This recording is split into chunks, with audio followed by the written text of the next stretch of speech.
Brooks Running has a new shoe for you runners out there. Did you hear that? Better turn up your volume. In fact, turn it up to the max. Introducing the all-new Ghost Max. It's got all kinds of things to make your knees and ankles feel protected, like Max Cushion, Max Soft Landings with DNA Loft V2 foam, and Max Smooth Rides with their Glide Roll Rocker. Feel better on your run with Ghost Max. Learn more at brooksrunning.com.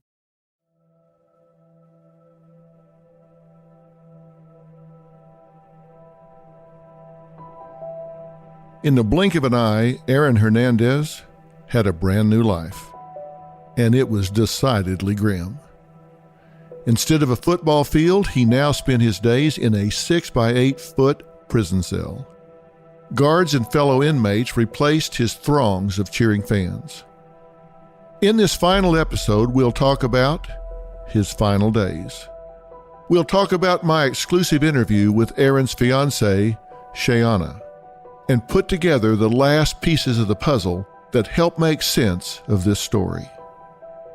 The story of a man who once had it all, and then had a catastrophic fall from grace.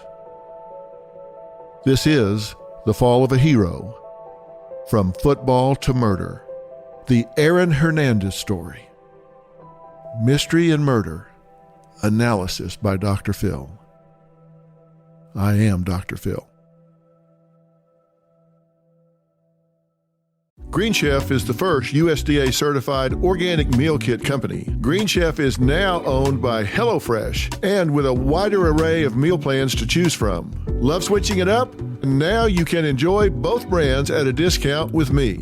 Choosing Green Chef means choosing real foods that support a healthy lifestyle. You can count on meals that are good for your body. Green Chef offers unique farm-fresh ingredients and premium proteins. The beef tenderloin with tomato shallot sauce. Now this is a restaurant-worthy meal that's guaranteed to wow. The paleo-friendly meal is fantastic and simple to make. Robin and I have fun creating Green Chef meals. It fits perfectly with our diet and lifestyle. So go to greenchef.com/60mystery and use code 60mystery to get 60% off plus 20% off your next 2 months. That's greenchef.com/60mystery and use code 60mystery to get 60% off plus 20% off your next 2 months.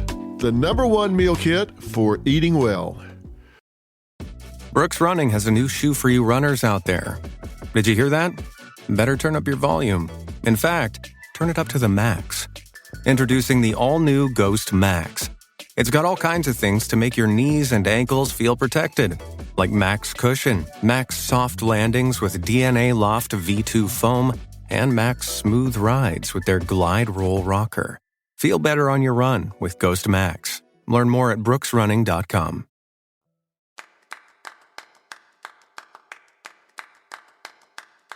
Despite being found innocent of a double homicide, he was still on the hook for murder. His defense team had filed an appeal for his murder conviction of Odin Lloyd, but appeals take time. He was looking at a lifetime in prison. Now, you might think a guy looking at a lifelong incarceration who continued to declare his innocence might want to stay under the radar in prison. But he continued to draw attention with his antics. There were several instances of Aaron displaying erratic behavior. First, there was his altercation with prison guards. A correction officer approached his cell door, who then saw that Aaron had attempted to barricade it so no one could enter. When the guard finally did get inside, he saw that Aaron had redness on his elbow and his knuckles. When he tried to alert medical staff, Aaron became irate, cursing at the officer and claiming that prison didn't scare him. It turned out the red marks on Aaron were the result of a prison fight, and it was one of several problems he engaged in behind bars. Between fistfights, getting illegal prison tattoos, smoking, and having a 6-inch metal shiv, he racked up about a dozen offenses behind bars. If he was trying to atone or put forth an image of a squeaky clean choir boy who had been wrongly convicted, well, let's just say he wasn't doing a very good job. It was clear there were emotional problems leading him to continue this detrimental behavior. Again, it seemed like his fiancée, Shayana, wasn't fully privy to the issues occurring in his new life. I say that because we discussed what her prison visits with Aaron were like with their little girl. Take a listen to what we talked about. It was fine, actually. We would try to go once a week, sometimes twice, depending on the circumstances and whatnot. I mean, I wouldn't say it was normal. It was her normal, so she knew no different. But I always said once she started to know the routine, then I would stop. And, we took occasional breaks, and then we would go back. But as far as their interaction, it was unbelievable. Mm-hmm. So she was very much a daddy's girl. Now, was this a visitation situation that was through glass, or were they allowed to be together in a room? Well, in the beginning, it was behind glass. And then, it started to be one-on-one kind of contact. And that was a good change. So he actually was able to hold her. She was able to, kiss on him and stuff like that. You say your daughter is 4. Does she have a comprehension of the fact that he was in jail for doing something that he shouldn't do? No, she has no idea. And I won't tell her until she decides to ask, or if she asks. She thought Daddy was at work. That's how we kept it. She knows nothing about jail, prison, or any of that stuff. I try to keep her in a whole positive direction. I try to give her a life that we necessarily didn't have. Yeah. At 4, I'm not sure the child would have the constructs for that. It's interesting to note that there's always this duality with him. Everyone has different sides, but he essentially had different identities. He was an incredible football player. He also led a life of crime. He was also, according to Shayana, a loyal and loving father. Obviously, the bright spot for him during this time were the visits and phone calls from Shayana and his daughter. Life in prison is hard enough, but the spotlight shined bright on someone like Aaron, who had such a public trial and was a known sports star. Now, you might think that fame would help someone in prison, that maybe it would give them a little extra cushion, that it might give them privileges, that they might get extra special treatment. But in reality, it can put a target on their back because others resent them. Others think, oh, well, they think they're hot stuff. They think they're special. We're going to bring them down a notch. They think they're better than we are, and we're going to show them that they're not. So someone that's coming in that has notoriety, that was famous, oftentimes the inmates think they need to be put in their place so they don't think there's a pecking order and they're not being looked down on. No matter who you are, it's not easy to acclimate to this new life in prison. And Aaron was known as this tough guy in life, and perhaps he felt like he had to almost prove himself again behind bars, and he was going to get a lot of chance to do that for the reasons I just talked about. There was still this feeling for him that he needed to be this macho man who wasn't afraid of guards, he wasn't afraid of where he wasn't afraid of the predicament or the other prisoners. Well, that was foolhardy, because there were a lot of folks in there that were going to give him a chance to prove just that. His imprisonment wouldn't last long. The story that had been so full of surprises was finally going to come to a horrific and sudden end. Because on April 19th, 2017, 5 days after his double homicide acquittal,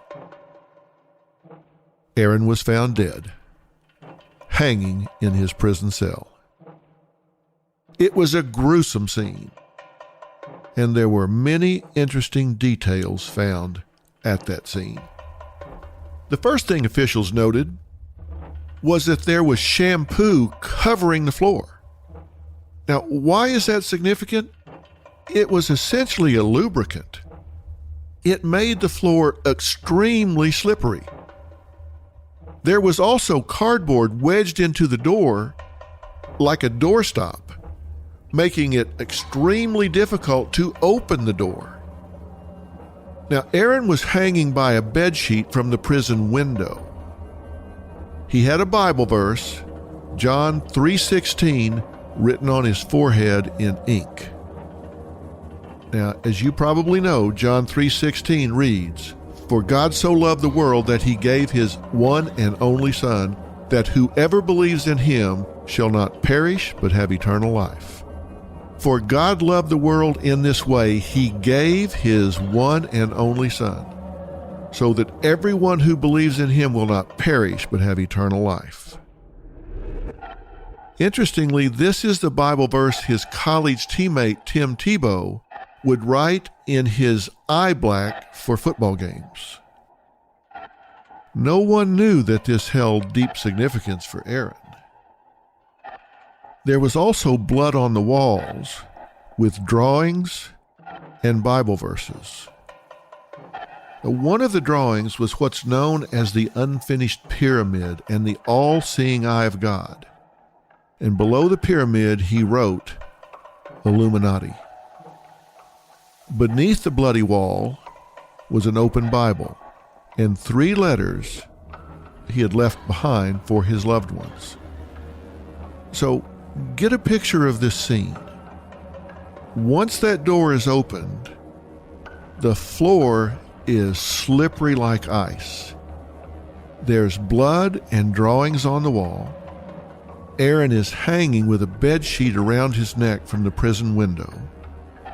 John 3:16 written on his forehead, a Bible on the floor, below this artwork on the wall, and 3 letters supposedly left behind for his loved ones. Now, contrast this to the Aaron Hernandez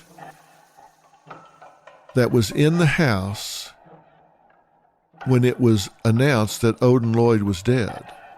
His fiance's sister comes in terribly upset, and Aaron just kind of pats her and says, "Yeah, well, that's too bad." No emotion, no empathy, no compassion, just kind of that cold mask and stare. Was all of this under the surface of that?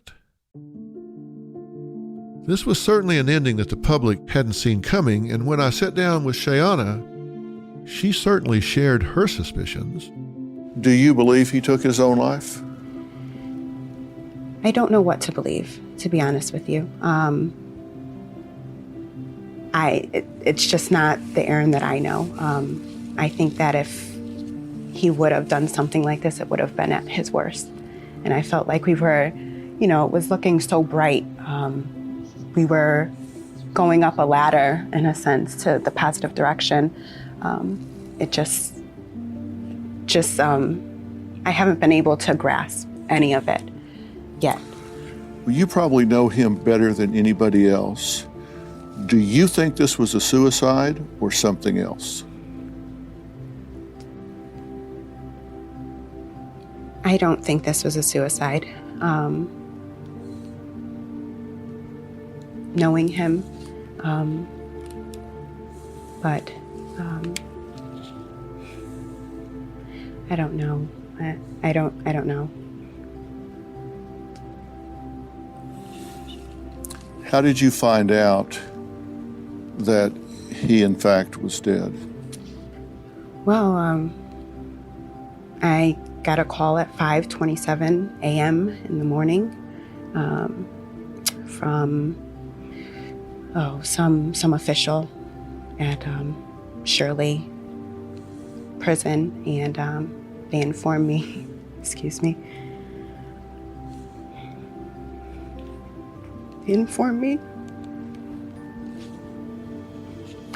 that indeed Aaron was deceased.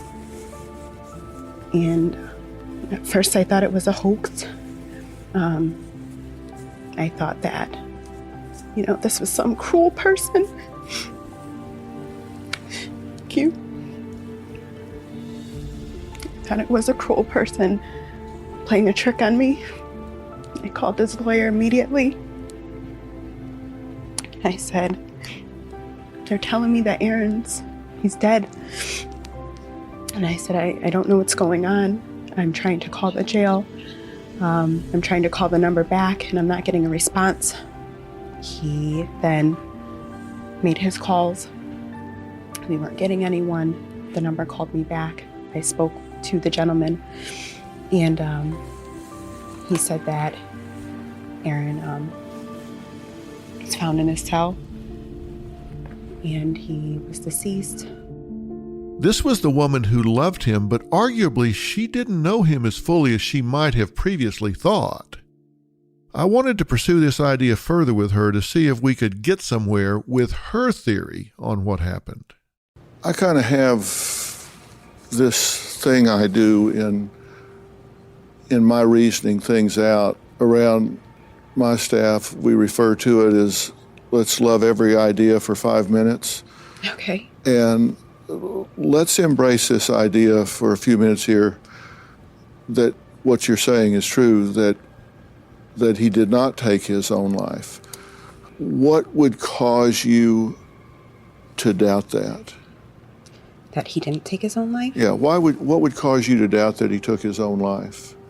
I mean, for one thing, we know that he had just been acquitted of 2 murders and had 1 on appeal. So, I mean, this had to be the high point of high points in a long, long time, right? I agree. And that would make me doubt that he took his own life. He was very positive, so excited to come home. I spoke to him the night before they say this incident happened, and he was so, Daddy's going to be home, and he's speaking to AVL. I can't wait to sleep in the bed with you guys, and I can't wait to just hold you and love you. There was no indication at all of such events. This was the night before. That's correct. He was deceased. That's correct. Okay, so you spoke to him the very night before he was found dead in his cell. Correct. I believe I was the last person to speak with him. I remember him saying, babe, I've got to go. They're shutting the doors. And I honestly don't think that we said I love you to each other. And that was it. Okay, so as far as you know, you were the last person to speak with him before he died. As far as I know, I was the last person to speak with him. And the last words he said to you were what?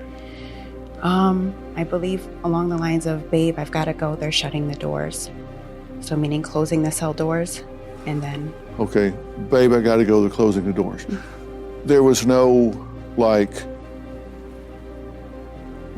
goodbye. Like, I'm never going to speak to you again. There was no monumental goodbye, no finality in what he was saying, no, this woman that I've been with since grade school, that I've loved since middle school, that I've got a child with, that I know I'm speaking with for the last time in my life. Right. It was, babe, gotta run, they're closing the doors. Yes, it was a normal conversation, which makes me doubt so many things.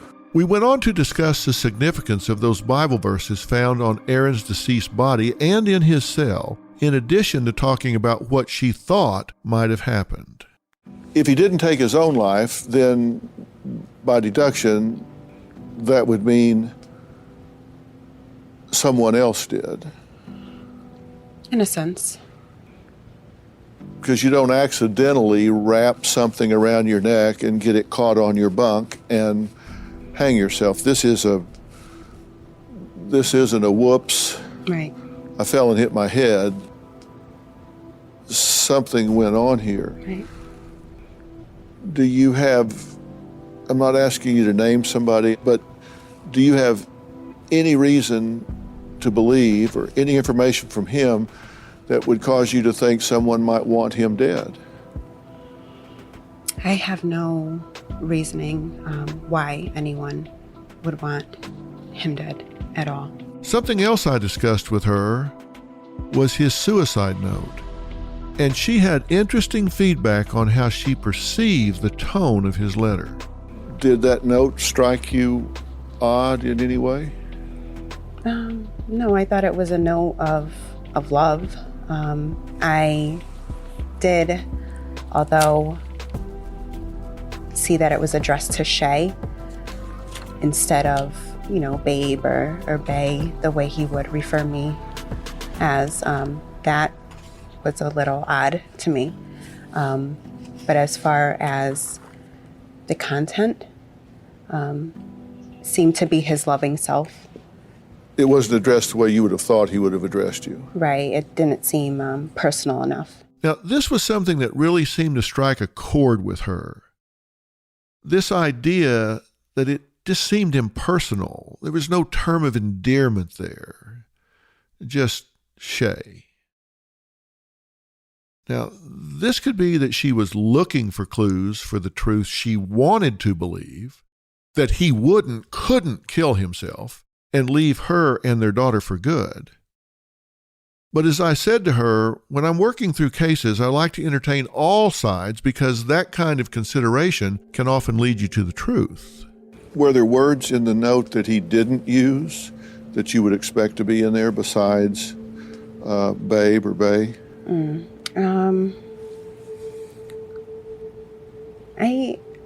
I think it was a very,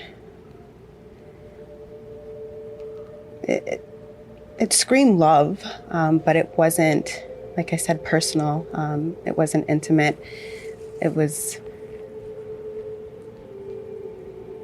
I don't know, there were some odd parts where it didn't make sense. It wasn't clicking in my head as far as what he may have been thinking or what he was trying to say. It was very short. I feel like, I don't know, I wanted more. I wanted him to explain. And I don't know. It's very confused. And I can read it over and over and over again. And I'm still, the same place. I asked her about specific parts of this letter to see if it pointed to any clues or signs. He says, Shay, you have always been my soulmate, and I want you to live life and know I'm always with you. Then he says, I told you what was coming indirectly. What do you interpret that to mean?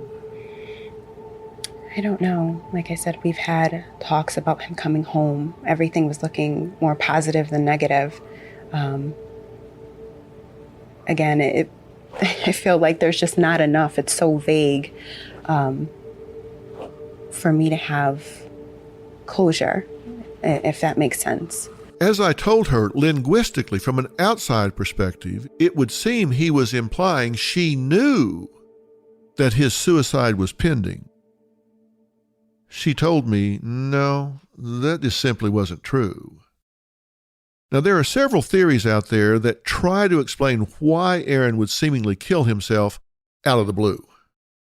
One of the main theories was because of something called abatement. When Aaron took his life, understand his conviction for the murder of Odin Lloyd was under the process of appeal. Abatement is a principle that began in the 19th century and was upheld in the state of Massachusetts. It states that if a defendant dies before the process of his appeal is complete, then his slate is wiped clean. Now, it was alleged that this could have been part of Aaron's motive for committing suicide so that Shayana would be able to inherit money from his estate and the NFL without issue. Now, ultimately, the Massachusetts Supreme Judicial Court ruled to reinstate his guilty verdict, citing that this premise was antiquated and did not apply.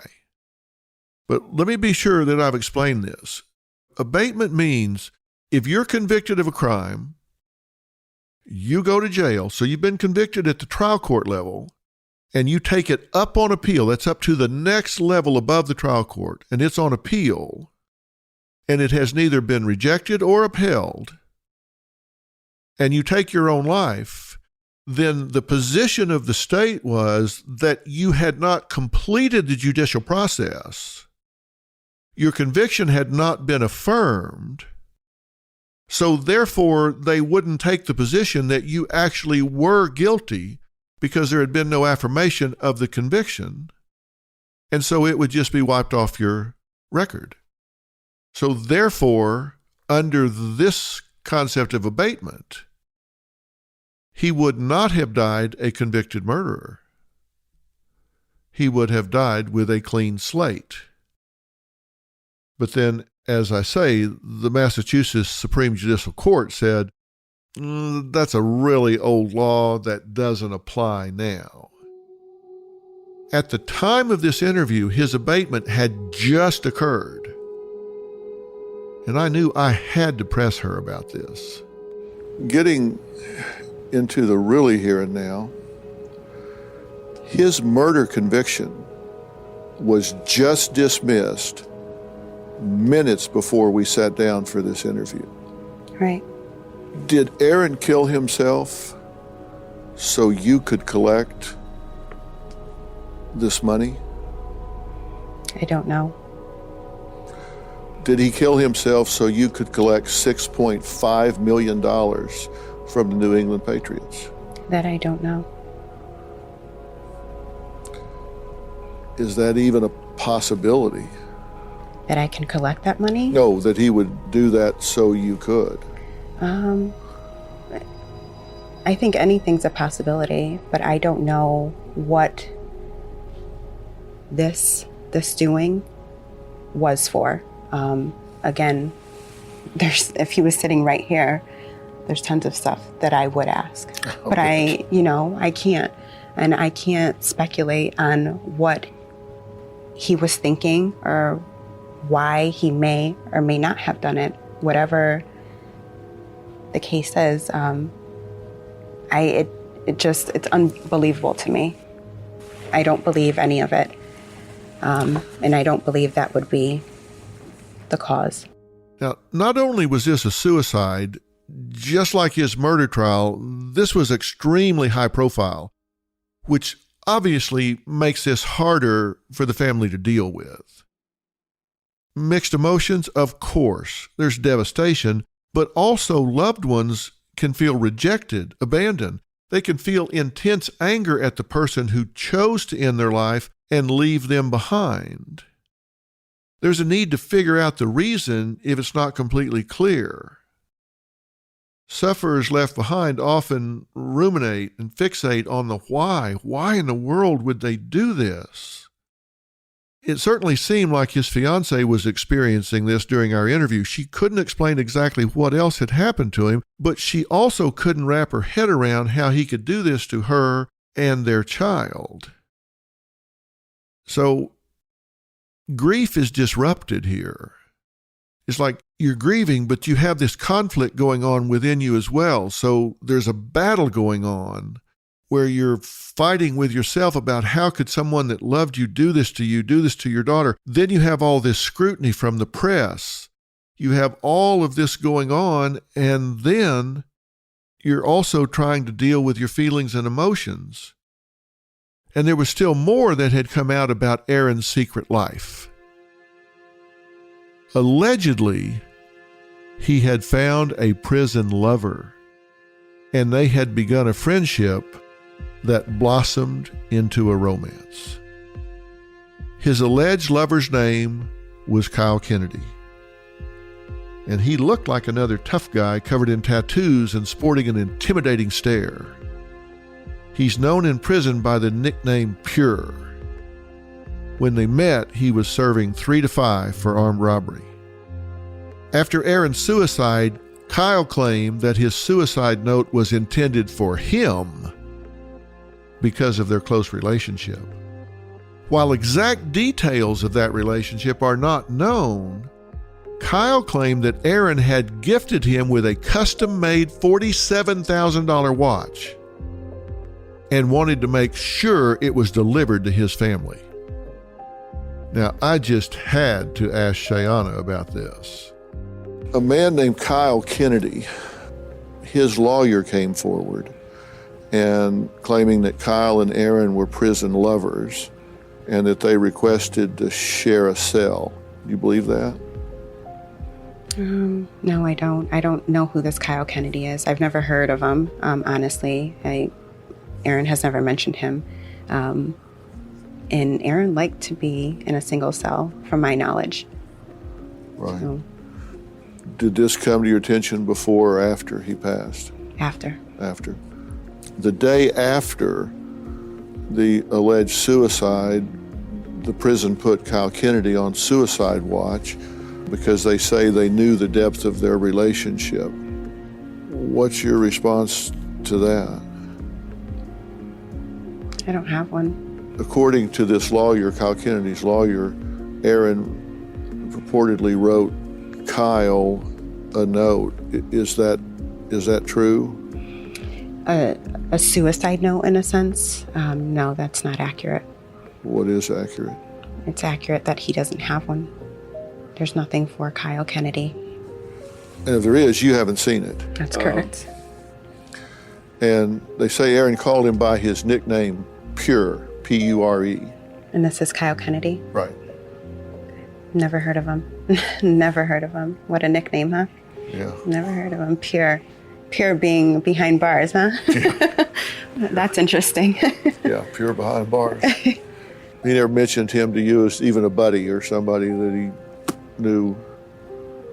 No, in I mean, person. it never to the point where it stuck out. So if he mentioned him, it was slightly or not at all. Another point she made was that if they had actually had such a close or romantic relationship, wouldn't Kyle have maybe been clued in to Aaron's alleged flailing mental state? So according to Shayana, there wasn't a shred of credibility to this guy's claims. But playing devil's advocate, this certainly wouldn't be the first time that Aaron had pulled the wool over her eyes. After all, we know that she was pretty much functioning on a need-to-know basis. It appears that even at the end of his life, he may have withheld information from her about his true feelings. According to his brother Jonathan, Aaron had a powerful talk with his mother Terry during which he allegedly told her about his bisexuality. Jonathan claims that the conversation happened during a prison visit and that the two had a very positive conversation about it and were both flooded with tears. As Jonathan told it, mother and son had started bickering. They were known to have a troubled relationship. A son finally got something from his mother he had desperately wanted and never gotten from his father: acceptance. While his exact reasons for suicide may not be 100% clear, there was something else that was going to help fill in the gaps. What was it? Well, it was Aaron's brain. Even in death, there was more to learn about Aaron.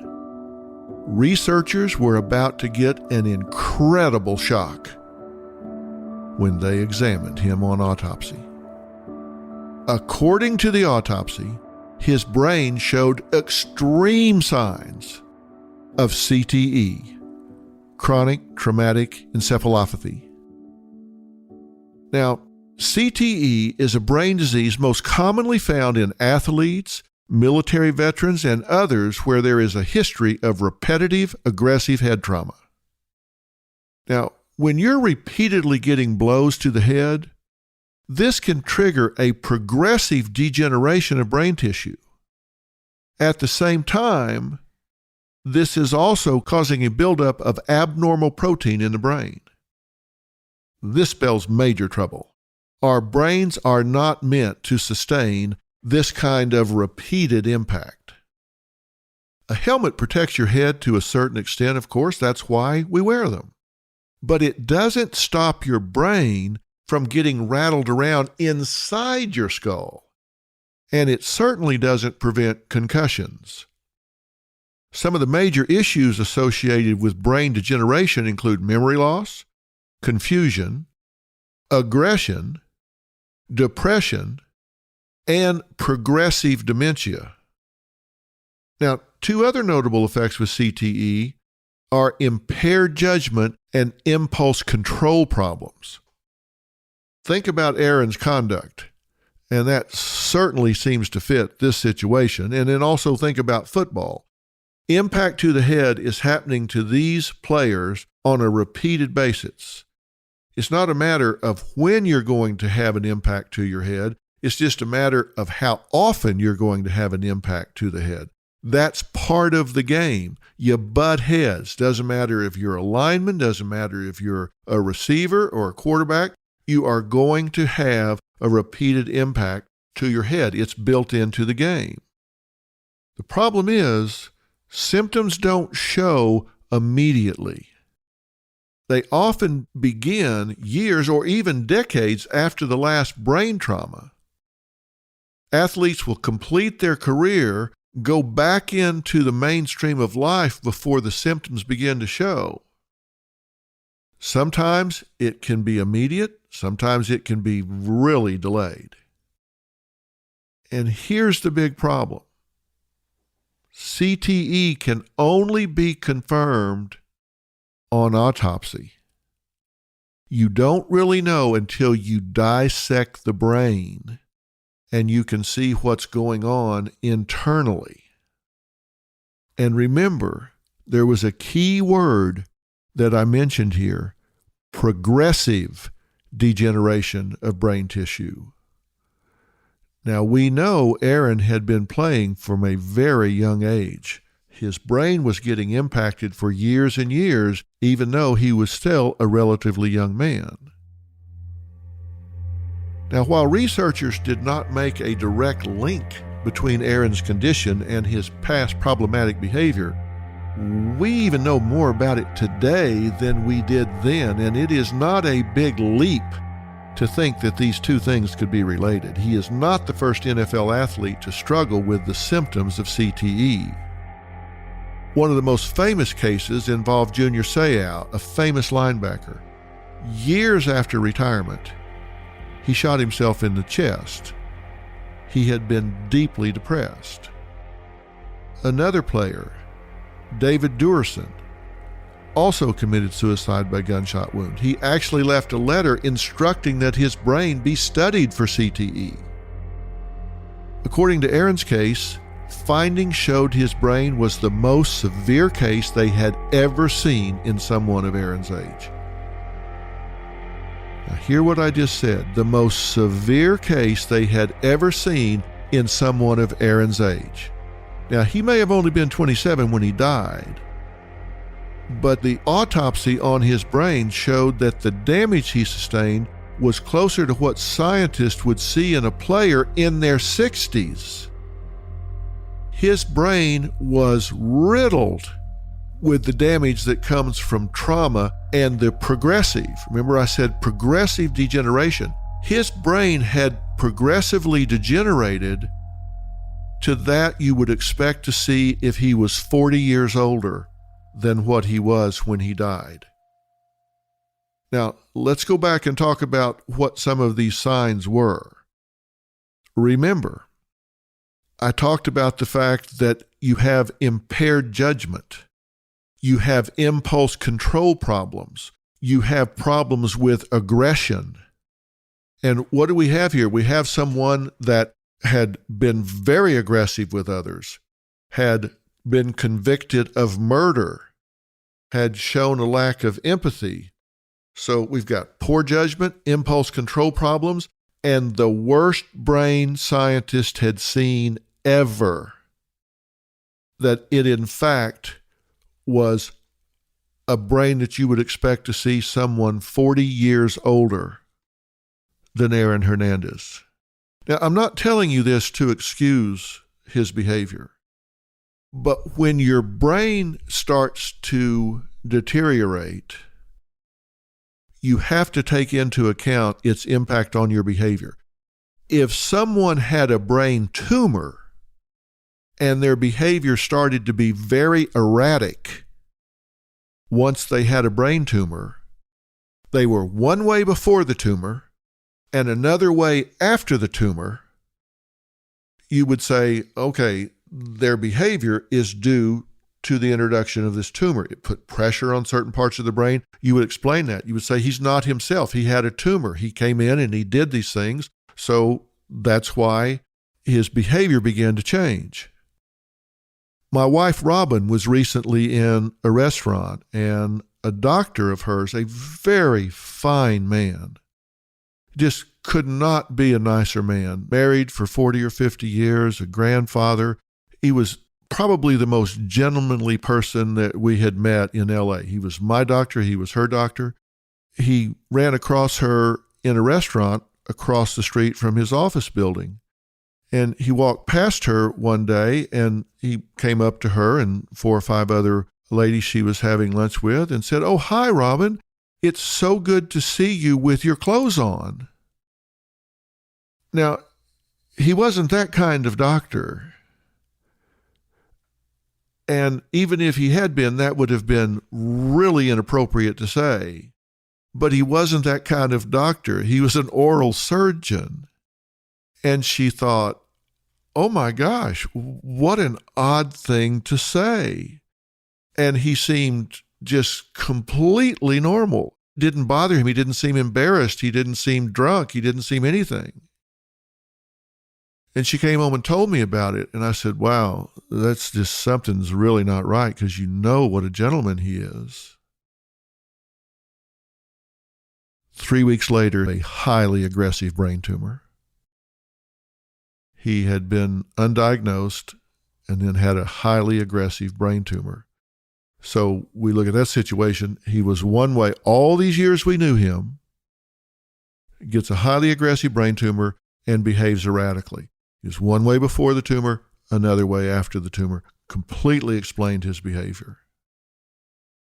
Now, when you look at what we're talking about here, clearly we cannot discount that his behavior, his ability to inhibit his behavior, may well have been impacted by the fact that he had the brain of a 60-year-old CTE patient. Obviously, what I'm saying here is this study adds a whole other dimension and debate to the case. Of course, there are those deeply impacted by this that don't harm themselves or others. Why? Because it affects different people in different ways. Ultimately, no one wins here. Aaron was a man who was used to winning on the field. He had wins in his personal life too, and those lives will live on. His fiancée and his young daughter, they reflect the goodness in him, the good side of him. When I sat with Shayana, it was very clear to me that this is a woman with a very fine character and an excellent moral compass. She was caught in a very bad situation and in love with someone that was very erratic and created real problems in their relationship dynamic. But this is a story akin to a Greek tragedy. His Achilles' heel was his deep internal pain, a tragic relationship with his father. And those problems, coupled with what I believe was a big contributor in a very degenerative brain disease, may well have contributed to him allegedly ending the life of Odin Lloyd. And does that excuse what he did? It certainly doesn't excuse what he did. And for the people that love Odin Lloyd, his family, his fiancée, why Aaron did it might have some context, but it doesn't lessen the loss of Odin Lloyd. It doesn't make him any less absent from their life. It doesn't make that void any less painful. They still have to live with that. But you do have to ask the question, are there other people that contributed to this terrible crime? Are there others that acted or failed to act? Did the system fail Aaron Hernandez? Could he, should he have been diagnosed earlier?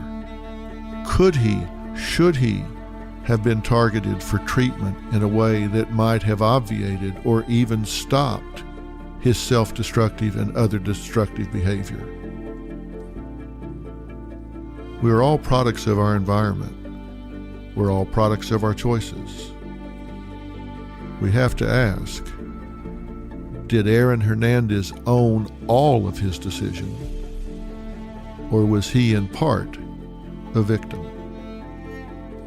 What we do know is that this was a young man filled with promise who had a very dark and lonely soul. He had been the product of abuse. He made some very poor choices in his life. Did those choices put him on a path before CTE ever kicked in? Did it just inflame bad choices? Would he have wound up in a different place without his neurological problems? Or would he have made the same choices? We don't know. What we do know is that his life is lost. Odin Lloyd's life is lost. And many others are impacted. In real life, things are just not cut and dried. It certainly is food for thought. You have been listening to The Fall of a Hero, From Football to Murder, the Aaron Hernandez Story, Mystery and Murder, analysis by Dr. Phil. I am Dr. Phil.